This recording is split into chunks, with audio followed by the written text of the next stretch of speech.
أعوذ بالله من الشيطان الرجيم قل هذه سبيلي أدعو إلى الله على بصيرة أنا ومن اتبعني وسبحان الله وما أنا من المشركين.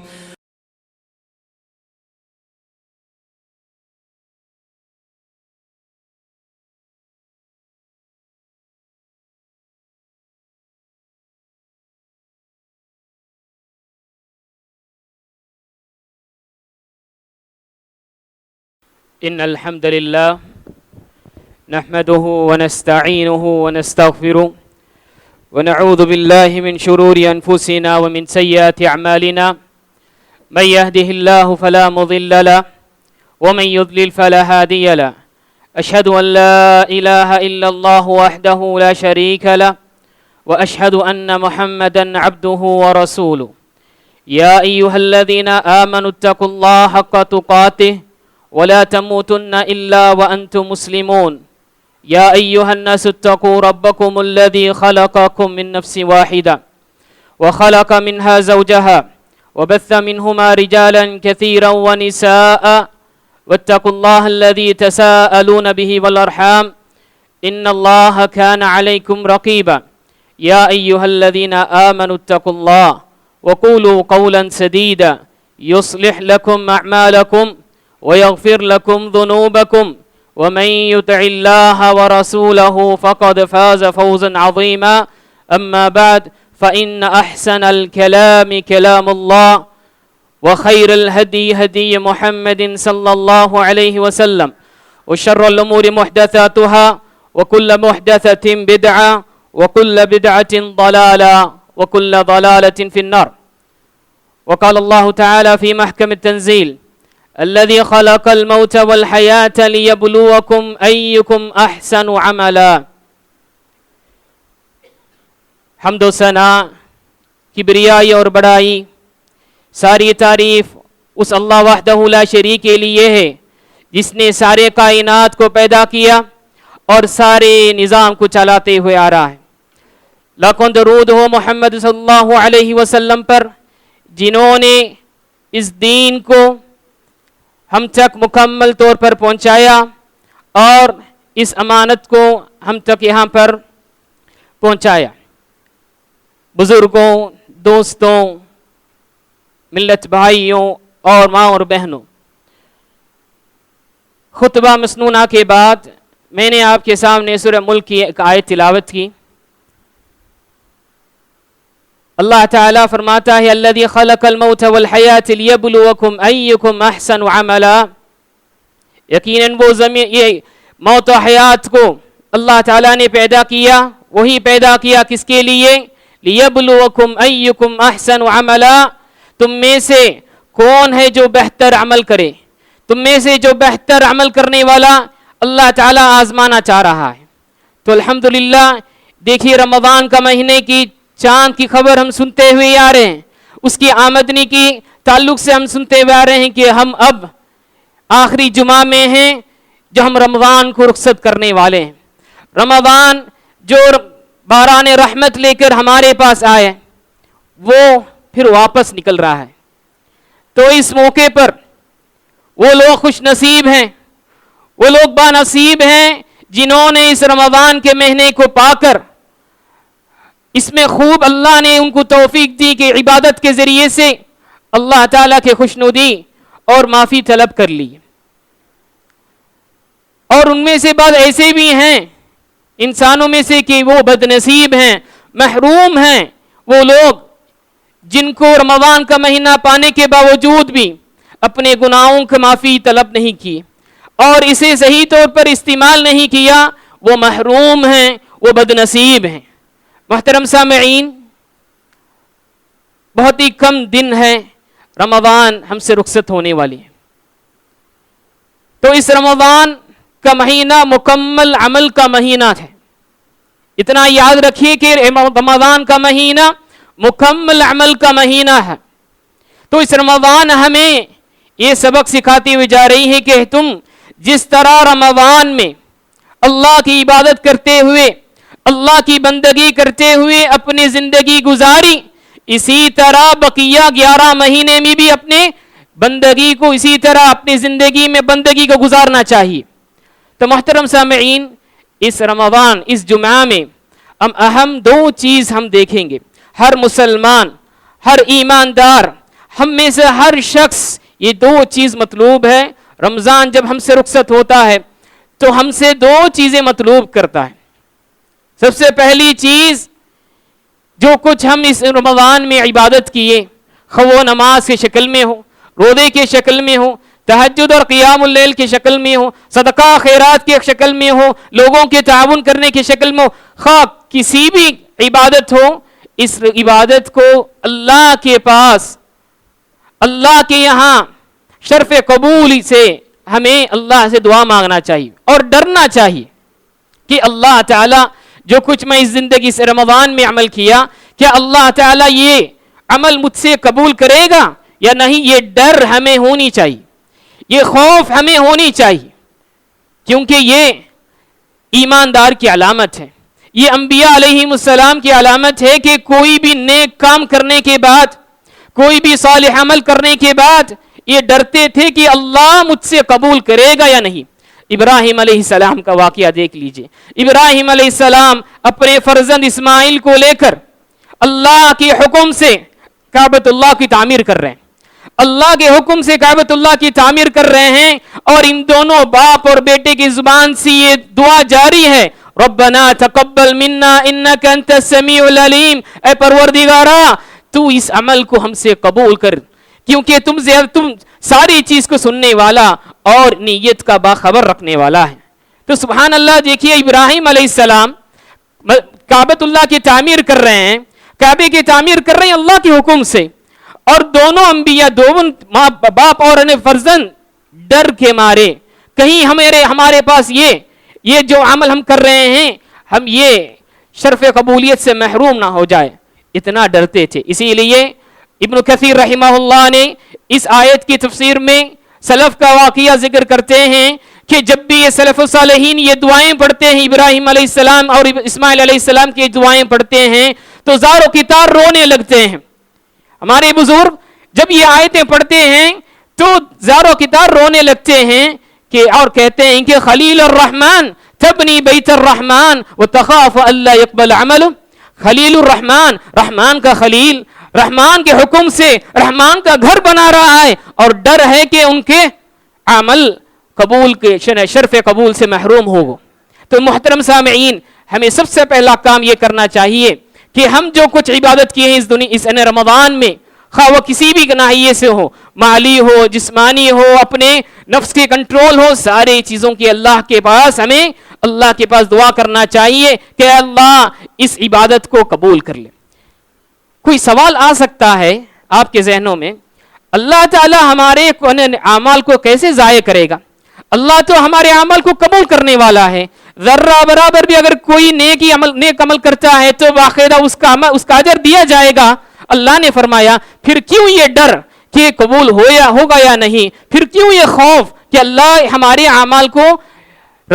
اعمال سے راضی ہوگا یا نہیں؟ محترم سامعین، بالکل اس میں کوئی شک نہیں ہے کہ اللہ تعالی ہمارے جو بھی اعمال ہیں قبول کرے گا، اس میں کوئی شک نہیں، بالکل اللہ تعالیٰ قبول کرے گا، یقین کے ساتھ ہم اس ایمان رکھتے ہیں۔ لیکن بس اوقات بعض اعمال کے قبولیت میں بعض رکاوٹ پیدا ہوتی ہیں اور بعض مانے رہتے ہیں جس کے ذریعے سے اللہ تعالیٰ وہ قبول نہیں کرتا، کیونکہ بس اوقات ہم روزے رکھیں، بس اوقات ہم نے قیام اللیل اور تہجد کی نمازیں ادا کی ہیں، صدقہ خیرات کیے، کیا وہیں کبھی ریاکاری نہ آ جائے؟ ہو سکتا کہ ریاکاری آ گیا ہوگا، ہو سکتا ہے کہ شو آف کے لیے کیا ہوگا، پاپولرٹی کے لیے کیا ہوگا، اپنے نام آ کر لوگوں میں روشن کرنے کے لیے کیا ہوگا، یا دنیاوی غرض کے لیے کیا ہوگا۔ خواہ کسی بھی غرض جو نیت کے مطابق ہوگا وہ ہمارے اعمال کو کیا ہے، شرف قبولیت سے محروم کر دے گا۔ ریاکاری، شو آف، دنیاوی غرض، دنیاوی چیزوں کو حاصل کرنے کے لیے کرنے والے سارے اعمال اللہ کے پاس قبول نہیں ہوتی، اللہ کے پاس شرف قبول سے ان سے نوازا نہیں جائے گا۔ تو اسی لیے ہمیں ہمارے عبادتوں میں بس اوقات ایسے غلطیاں ہوگی رہے گی یا ایسے رکاوٹ پیدا ہوگی رہیں گے. اس لیے ہم چاہیے کہ اللہ کے پاس اللہ کے در جب بھی ہم اپنے ہاتھ اٹھائے تو ہمیں چاہیے کہ ربنا تقبل منا انک انت السمیع العلیم. پروردگارا اس رمضان میں ہم جو کچھ چھوٹی موٹی عبادت کیے, جو کچھ ہم عبادت کی اسے تم شرف قبول سے نواز, تو قبول کر لے کر کے ہم اللہ کے پاس کثرت سے دعا کرنا چاہیے. یہ سب سے پہلا کام. دوسرا کام, ہم یہ رمضان جو رخصت ہوتی ہے تو ہمارے پاس یہ مطلوب ہے کہ دوسرا کام کہ ہم جو رمضان کے مہینوں میں عبادت کیے, عمل کیے, اسے ہم جاری رکھنا چاہیے, اسے ہم کنٹینیو رکھنا چاہیے. ہم ایسا نہ ہو کہ صرف رمضان ہی ہو. رمضان ہمیں رمضانی بنانے کے لیے نہیں آیا, صرف رمضان کے مہینے میں عبادت کر لے اور بقیہ مہینے میں اپنے منمانی میں رہے. نہیں, رمضان تو آیا کہ اس رمضان کے مہینے میں جیسے تم اپنی زندگی گزارتے ہو بقیہ 11 مہینے میں بھی اسی طرح اللہ کی بندگی گزارتے ہوئے اپنی زندگی گزارو کر کے ہمیں تربیت کر لیے. ہماری تربیت اور ہماری ٹریننگ کے لیے اس رمضان ہمارے درمیان ہے. تو لہٰذا محترم سامعین, ہمارے اس رمضان میں جو کیے عبادت ہیں, روزہ فرض کی روزے ہیں, دوسرے شوال یا دوسرے ایام میں ہم نفلی روزے کے اہتمام کرنا چاہیے. اسی لیے دیکھیے سبحان اللہ, رمضان کے بعد فوراً کیا ہے, روزے کے سلسلے کو اگر منقطع یا روزے کے سلسلے کو رکایا نہیں, بلکہ شوال کے 6 روزے بھی رکھنے کے لیے اللہ کے رسول صلی اللہ علیہ وسلم نے ترغیب دلائی. کیوں؟ اس سے یہ پتا چلتا ہے کہ رمضان جو روزہ ہے, روزے کی عبادت جو ہے تسلسل بس رمضان کے لیے کافی نہیں ہے, رمضان کے بعد کی زندگی میں تمہیں ہونے چاہیے. کیونکہ اسی لیے شوال کے عید کے ایک دن کے بعد فوراً کیا ہے, آپ لوگ روزے کے اہتمام کرنے کے لیے اللہ کے رسول صلی اللہ علیہ وسلم ترغیب دی. اگر ہم تراویح پڑھتے ہیں تو ہماری زندگی میں تہجد کا اہتمام ہونا چاہیے. اگر ہم نے فرض روزہ رکھے ہیں تو ہماری زندگی میں نفلی روزے کے اہتمام ہونا چاہیے. اور ہم صدقہ خیرات کیے ہیں رمضان میں, غیر رمضان میں, رمضان کے علاوہ دوسرے مہینوں میں ہم سوچنا چاہیے کہ ضرورت مندوں کی ضرورت پوری کرنے کے لیے, حاجت مندوں کی حاجت پوری کرنے کے لیے, یتیم اور بیواؤں کے ذمہ دار سنبھالنے کے لیے ہم آگے بڑھنا چاہیے. اگر ایسا رہے گا تو واقعی ہمارے جو کچھ عبادت کیے ہیں یہ اللہ کے پاس شرف قبول سے نوازا جائے گا. اور یہ بھی ایک علامت ہے, نشانی ہے کہ ہمارے اعمال قبول ہونے کے لیے نشانی ہے کہ ہمیں اللہ تعالیٰ دوسرے نیکی کرنے کا توفیق دے گا. اسی لیے سلف الصالحین میں سے حسن البصری رحمہ اللہ نے فرمایا, ان من جزاء الحسنۃ الحسنۃ بعدها وان من جزاء السیئۃ السیئۃ بعدها. یقیناً ایک نیکی کرنے کے بعد اس کا بدلہ اللہ تعالیٰ اس دنیا میں بھی عطا کرتا ہے, اس شکل میں کہ اللہ تعالیٰ اسے اور نیکی کرنے کا توفیق عطا کر دیتا ہے. اور اسی طرح گناہ اور خطا کا اللہ تعالیٰ سزا اس شکل میں بھی اللہ تعالیٰ اس دنیا میں دیتا ہے کہ وہ گناہ کرنے لگ جاتا ہے. تو اگر ہماری زندگی میں محترم سامعین, ماں اور بہنوں, ہماری زندگی میں رمضان کے بعد کی زندگی میں ہماری زندگی میں عمل, نیکی کا عمل جاری ہے, کنٹینیو ہے, سمجھ لیجئے کہ ہمارے جو کچھ ہم اس رمضان میں عبادت کیے ہیں اللہ کے پاس شرف قبول سے نوازا گیا ہے. ورنہ ایسا نہیں, بس اسی طرح وہی تھی بیڈنگی, اب بھی ہے, پہلے بھی تھی. اسی طرح جیسے ہی رمضان ختم ہوتا, شوال آتا, ہم اپنے امانت داری کو کھو دیے, نمازوں کی کھو دیے. جس طرح رمضان رخصت ہوتا ہے تو نمازیں بھی رخصت ہو گئے, صدقات بھی رخصت ہو گئے, امانت داری بھی رخصت ہو گئی. اور جو ٹی وی ہم بند کیے تھے علل اطلاق رمضان کے بعد ہر وہ چیز دیکھنے لگ گئے. سمجھ لیجئے کہ یہ علامت, یہ نشانی ہمارے عمل کی قبول سے محروم ہونے کی نشانی ہے. یاد رکھیے سبحان اللہ, حج کے لیے جاتے ہیں, حج کے لیے جانے کے بعد کہتے ہیں کہ حج وہ بھی عبادت کرتا ہے جو بھی حج سے نکل کر آتا ہے اللہ تعالیٰ اسے صاف ستھرا کر دیتا ہے, پاک صاف کر دیتا ہے گناہ سے.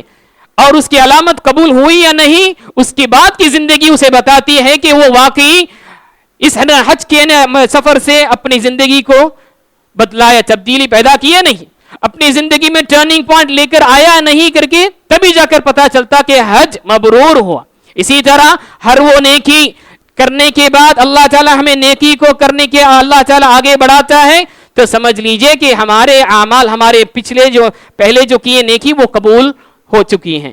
اگر نہیں اللہ حفاظت کرے، اللہ حفاظت کرے کہ ہمارے جو کچھ محنتیں اس رمضان میں ہوئے، جو کچھ صدقہ خیرات ہوئے، کہیں نہ کہیں خلل تھا، کہیں نہ کہیں کھوٹ تھا، اسی لیے اللہ کے پاس قبول نہیں ہوا. تو رمضان کے بعد کی زندگی ہماری اسی طرح پہلے تھی، اب بھی ہے، ایسی حالت ہو جائے. لہٰذا محترم سامعین، ہماری زندگی میں اس نے رمضان، اس نے اعمال کے ہم جو کیے ہیں، عمل جو کیے ہیں، اس کو جاری رکھنا چاہیے. اور تیسری چیز یہ ذکر کرنا چاہتا ہوں اسی کے سلسلے میں، عمل، عبادت، عملی زندگی، یہ سب ہماری زندگی کا ایک حصہ ہے. ہمیں مرتے دم تک ہمیں کرنا چاہیے.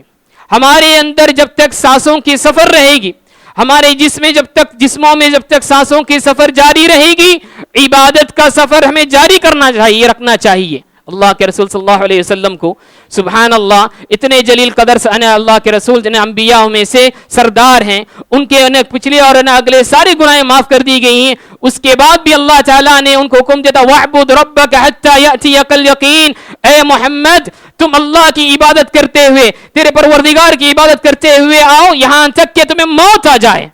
یعنی موت تک ہماری بندگی، ہماری عبادت، ہماری ساری ورشپ اللہ کے لیے ہماری موت تک ہونی چاہیے. جب تک سانس ہے زندگی بندگی میں رہنی چاہیے. جب سانس نکلی تب ہماری بندگی کا کیا ہے رکاوٹ پیدا ہوتی. تو محترم سامعین، ہماری زندگی میں اس عبادت کو لگاتار کرنا چاہیے. سبحان اللہ. اللہ کے رسول صلی اللہ علیہ وسلم، اللہ کے رسول صلی اللہ علیہ وسلم کی حالت دیکھیے. اللہ تعالیٰ نے وحی نازل کر دی لیغفر لک اللہ ما تقدم من ذنبک وما تأخر.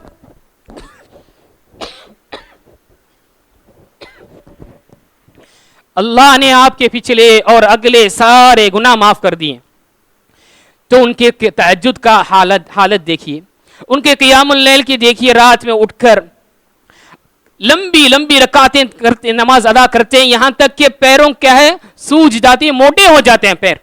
تو صحابہ کرام نے ان پر رحم کھاتے ہوئے کہ سوال کرتے ہیں اے اللہ کے رسول اتنی تکلیف آپ اپنے آپ کو تکلیف میں ڈال لیتے ہیں کہ اللہ تعالی نے تو آپ کے گناہوں کو معاف کر دیے، اللہ نے آپ کے درجات کو بلند کیے، پھر بھی کیوں آپ اتنی اپنے آپ کو کیا تکلیف میں ڈالتے ہیں کہ یہاں تک کہ اپنے آپ کے پیروں میں ورم آ جاتا ہے، موٹے ہو جاتے ہیں کھڑتے کھڑتے. تو اللہ کے رسول صلی اللہ علیہ وسلم نے فرمایا افلا اکون عبدا شکورا، افلا اکون عبدا شکورا. اللہ نے جو مجھ پر انعام کیا، جو مجھ پر یہ اس کا اللہ تعالیٰ کے نے جو خوشنودی مجھے عطا کی کہ میرے سارے گناہیں پچھلے اور اگلے گناہیں معاف کر دی گئی اور مجھے بہترین انبیاء میں سے شمار کیا، کیا میں اللہ کا شکر گزار بندہ نہ بنوں؟ سوچیے اللہ اکبر. اللہ نے ہمیں اتنی نعمتیں دی، اللہ نے ہمیں صحت تندرستی دی، اللہ نے مال دولت دی، ہمارے پریوار عطا کیے، سکون کے ساتھ ہمیں زندگی گزار رہے ہیں. کیا ہم اللہ کے شکر گزار بندے نہ بنے؟ صرف رمضانی بن جائے؟ ربانی بننے کی کوشش کرنا چاہیے.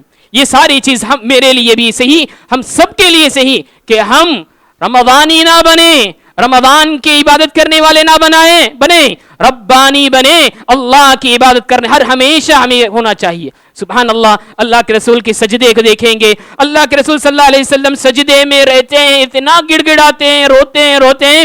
مائی عائشہ رضی اللہ عنہا فرماتی ہیں کہ اللہ کے رسول صلی اللہ علیہ وسلم جہاں سجدے میں رہتے ہیں روتے اس سجدے کی زمین بھیگ جاتی ہے ان کے آنسو سے. اللہ اکبر. اور سوال کرتی ہے کہ اللہ کے رسول اتنی تکلیف کیوں آپ اپنے ڈال لیتے، کیا وجہ ہے کہ آپ اتنا روتے ہیں؟ اللہ کے رسول صلی اللہ علیہ وسلم نے فرمایا آج کی رات ایک آیت میرے اوپر نازل ہوئی، وَيْلٌ لَهُ لِمَنْ قَرَأَهُ وَلَمْ يَتَدَبَّرْ.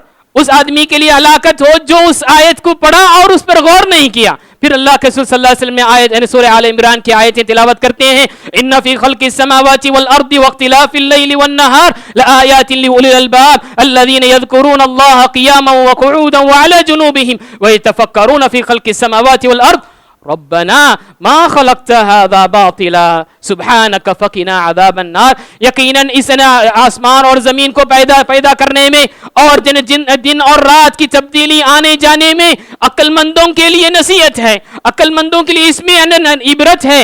جو لوگ کون ہیں عقل مند؟ وہ جو کھڑے ہوتے ہوئے عبادت کرتے ہیں، اللہ کی یاد کرتے ہیں، لیٹے ہوئے بھی اللہ کی عبادت کرتے ہیں، بیٹھے ہوئے بھی عبادت کرتے ہیں اور اس سارے کائنات پر غور و فکر کرنے کے بعد کہتے ہیں کہ اللہ جتنے بھی کائنات میں چیزیں ہیں تو نے پیدا کی، اسے تو بیکار نہیں پیدا کیا، باطل سے نہیں پیدا کیا، کسی نہ کسی مقصد کے بنیاد پر تو پیدا کیا کر کے وہ لوگ مومن لوگ کہتے. تو یہ آیت نازل ہوئی تو اللہ کے رسول صلی اللہ علیہ وسلم کے آنسو جاری ہیں سجدے میں. سوچئے اللہ اکبر. صحابہ رضوان اللہ علیہ اجمعین کی حالت دیکھیے. عشر المبشرہ جن کو کئی مرتبہ اللہ کے رسول صلی اللہ علیہ وسلم نے ایک مجلس میں 10 صحابہ کو جنتی ہیں کہ خوشخبری سنائی، بشارت سنائی کہ ابو بکر جنتی، عمر جنتی، عثمان جنتی، علی جنتی، دیگر جو 10 صحابہ ہیں ان کو گنا کر نام لے لے کے کہتے ہیں کیا ان کے زندگی میں اس گارنٹی کو حاصل کرنے کے بعد، اس ٹائٹل کو حاصل کرنے کے بعد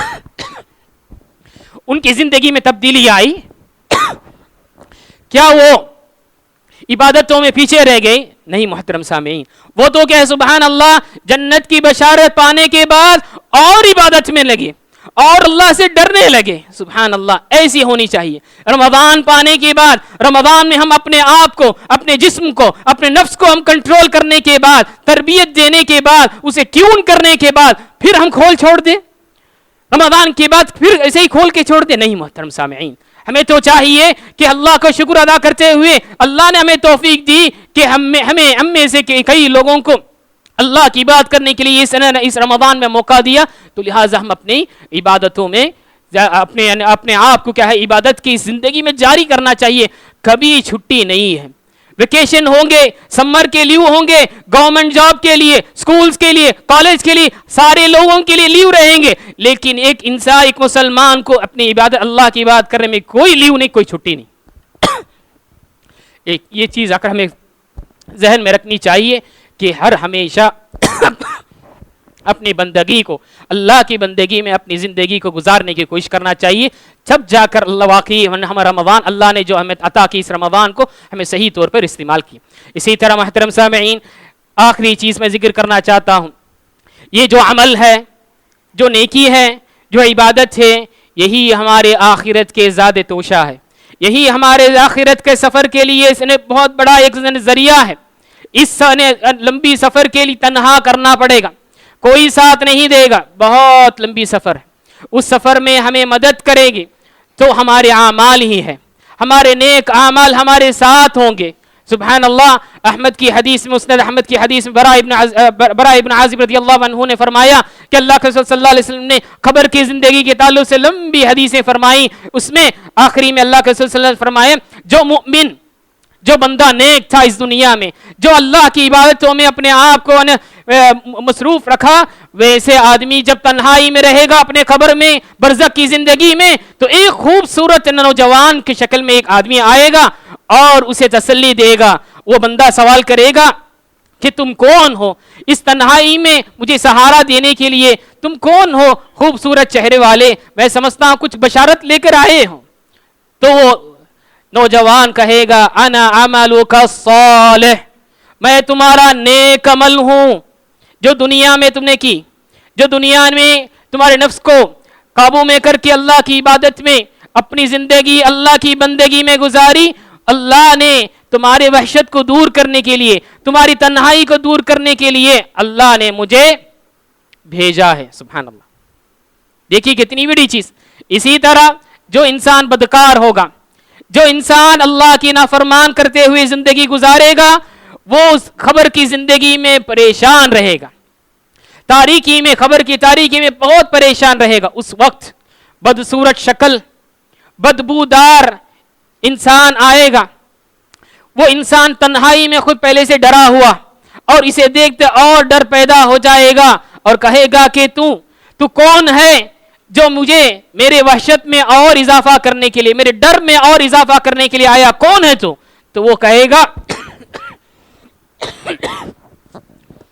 انا عملک السیئ، میں تمہارا گناہ ہوں، میں تمہارا بدکاری کرنے والی عمل ہوں، میں تمہارا اللہ کے نافرمانی کرتے ہوئے جو زندگی گزارا، جو عمل کیے، جو کام کیا، میں ہوں. اللہ نے تم پر تم پر مسلط کی کہ تمہیں تمہارے وحشت کو اور تنہائی کو، تاریکی کو اور ڈر کو اور اضافہ کرنے کے لیے اللہ نے مجھے ایسے شکل بنائی. سبحان اللہ.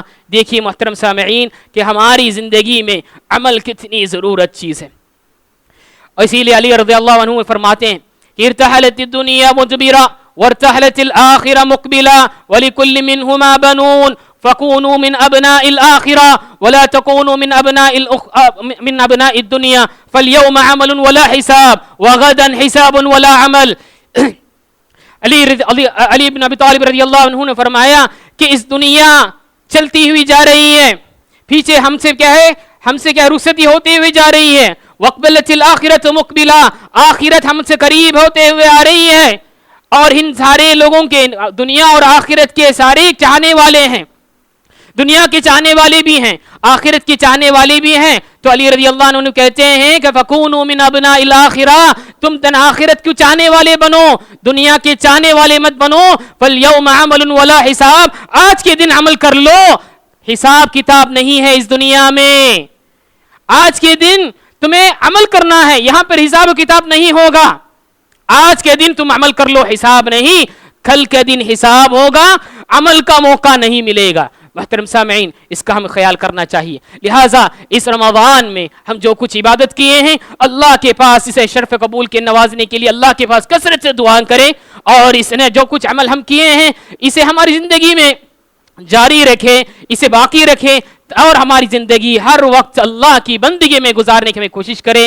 اور اللہ تعالیٰ سے دعا ہے کہ اللہ تعالیٰ کہنے والے اور سننے والے سارے لوگوں کے عبادت کو قبول کرے. جو کچھ ہم انہیں اس رمضان میں ٹوٹے پھوٹے عبادت کیے ہیں، ہماری استطاعت کے مطابق تیرے توفیق کے بعد اللہ اسے شرف قبولیت سے نوازے. اے اللہ اس میں جو بھی غلطیاں ہو، کوتاہی ہو، اسے معاف کر اللہ تعالیٰ، اور ہمیں ہر ہمیشہ تیری بندگی کرنے والا انہیں سچا بندہ بنا اے اللہ. اور ہمارے یہاں پر جتنے بھی ساتھ حاضر ہیں، اللہ تعالیٰ سارے لوگوں کو مغفرت کر. اللہ تعالیٰ مسلمانوں کے حالات کو درست کر. یا اللہ حالات بہت بگڑ رہے ہیں. اللہ تعالیٰ ہمیں سارے مسلمان کو تیرے توحید کی طرف لوٹنے کے لیے اللہ تعالیٰ تو ہمیں توفیق عطا فرما.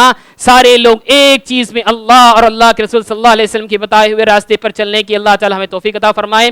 جو کچھ ہم ایسے ہمارے احباب میں سے بیمار ہیں، اللہ ان کو شفاء کاملہ عاجلہ عطا فرمائے. ہمارے جو احباب انتقال ہو گئے، ہم سے چھوٹ گئے، اللہ ان کی مغفرت کر کے اللہ تعالیٰ ان کو جنت نصیب فرمائے. آمین. واخر دعوانا ان الحمدللہ رب العالمین. الحمدللہ والصلاة والسلام علی رسول اللہ وعلی آلہ وصحبہ اجمعین. محترم سامعین، جیسا کہ ہم نے اس رمضان کے مہینے میں اور رمضان کے بعد کی زندگی کیسے گزارنی چاہیے یہ دیکھی، تو اسی کے سلسلے میں اللہ کے رسول صلی اللہ علیہ وسلم نے اس فرض رمضان یعنی فرض روزے کے علاوہ شوال کے 6 روزے اللہ کے رسول صلی اللہ علیہ وسلم نے ترغیب دلائی ہے کہ اسے رکھنے کے لیے اللہ کے رسول صلی اللہ علیہ وسلم ہمیں بہت موٹیویٹ کیا ہے. لہٰذا ہمیں چاہیے کہ عید کے بعد سے شوال کے مہینے میں کبھی بھی ہم 6 روزہ ہم رکھنے کے لیے کوشش کریں، کیونکہ اس 6 روزہ ہم ملا کر رکھ دیں گے تو سال بھر کے روزے رکھنے کے ثواب ملیں گے. سبحان اللہ. ایک روزے کی ثواب 10 دیکھیں گے، تو گویا کہ 30 پر 6 روزے یا 30 پر 5 روزے کے اس میں اللہ کے پاس سبحان اللہ سارے سال مکمل سال روزے رکھنے کے ثواب ملے گا. لہٰذا یہ چاہیے کہ ہمیں شوال کے مہینے میں خواہ وہ تسلسل سے ہو یا چھوڑ کر مہینے کے ختم ہونے سے پہلے شوال کے روزے کا ہمیں اہتمام کرنا چاہیے. اللہ تعالیٰ اسے توفیق عطا فرمائے. دوسری چیز، ہمیں بہت ہی قریب ہے عید کے لیے، تو ہم پر صدقۃ الفطر بھی واجب ہوتا ہے. صدقۃ الفطر یہ صدقہ اللہ تعالیٰ نے ہم پر واجب کیا ہے، فرض بنایا ہے، تاکہ ہم غریبوں کے ان کو بھی کہے غریبوں کو بھی کہ ہمارے خوشیوں میں شامل کریں، اور بالخصوص ہمارے روزے میں ہمارے عبادتوں میں جو کوتاہی جو کمی پیشی ہو گئی تھی اسے مکمل کرنے کے لیے اللہ تعالیٰ صدقۃ الفطر اللہ تعالیٰ نے ہمیں نوازا ہے. تو لہٰذا اس کا بھی ہمیں خیال کریں. عید کے نماز سے پہلے ہمیں ادا کرنا چاہیے صدقۃ الفطر. 3 کلو تقریباً ہم جو کھانا کھاتے ہیں 3 کلو کے حساب سے ہمیں اناج دینا چاہیے. محترم سامعین، پیسے دینے سے اللہ کے رسول صلی اللہ علیہ وسلم کئی ترغیب نہیں کی. اس زمانے بھی پیسے تھے نا، اس زمانے بھی گولڈ اور سلور کے کرنسی تھے، کوئنز تھے، لیکن کیوں اللہ کے رسول صلی اللہ علیہ وسلم نے جو کچھ کھاتے تھے وہ غریبوں کو عطا کیے. کیا اللہ کے رسول صلی اللہ علیہ وسلم سے بڑھ کر کوئی رحم کرنے والا اس امت پر ہوگا؟ کیا اللہ کے رسول صلی اللہ علیہ وسلم سے بڑھ کر کوئی خیر خواہ ہوگا کہ وہاں پر پیسہ دیے بغیر کھانا دے دیے؟ سبحان اللہ. آج ایسے کہتے ہیں کہ ہم پیسے دے دیں گے تو لوگوں کو خیر ہو جائے گی. اللہ کے رسول صلی اللہ علیہ وسلم اس امت کے لیے بہت خیر چاہنے والے ہیں. ان سے بڑھ کر کوئی خیر چاہنے والا نہیں ہوگا. اس زمانے میں بھی پیسے ہونے کے باوجود بھی دھان جو کھانا کھاتے تھے، غذا کھاتے تھے، وہ دیتے تھے. تو اسے چاہیے کہ ہم بھی کیا کریں کہ ہم دھان یا جو بھی چاول کھاتے ہیں وہ ادا کریں.